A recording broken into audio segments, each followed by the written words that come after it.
किसी नगर में एक संत का शिष्य रहता था।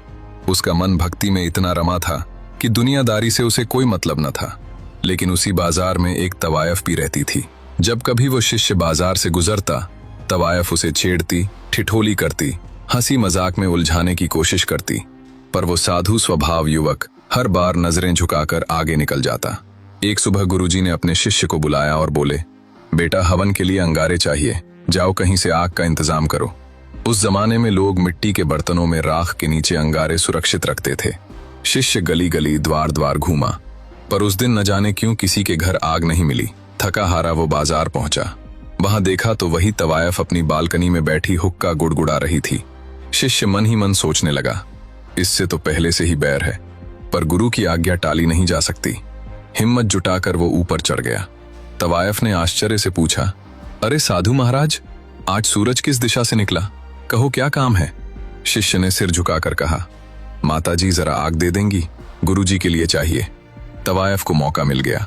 व्यंग से मुस्कुराते हुए बोली, आग? हाँ हाँ, क्यों नहीं, पर सुनो, मेरी आग की कीमत है तुम्हारी एक आंख। निकाल कर दे दो, फिर आग ले जाना। ये सुनकर शिष्य के चेहरे पर शिकन तक नहीं आई। उसने झट से अपनी उंगली आंख की ओर बढ़ाई और बिना किसी हिचक के अपनी आंख निकालकर तवायफ के सामने रख दी। तवायफ का दिल दहल गया। उसके हाथ कांपने लगे। वो चीखी, रुको रुको, ये तुमने क्या कर दिया? मैं तो मजाक कर रही थी।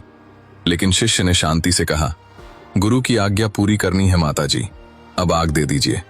कांपते हाथों से तवायफ ने हुक्के से अंगारा निकाल कर दे दिया। वो रोने लगी। शिष्य ने एक कपड़ा सिर पर बांधा और वहां से चल दिया।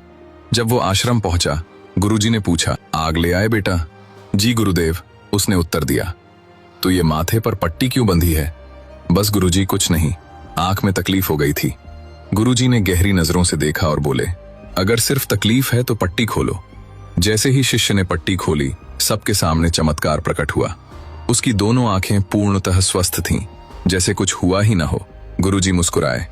उन्हें सब पता था, क्योंकि जो गुरु की आज्ञा में अपना सर्वस्व न्योछावर कर दे, उसकी रक्षा तो स्वयं परमात्मा करते हैं। सीख, सच्ची निष्ठा और समर्पण के आगे असंभव भी संभव हो जाता है।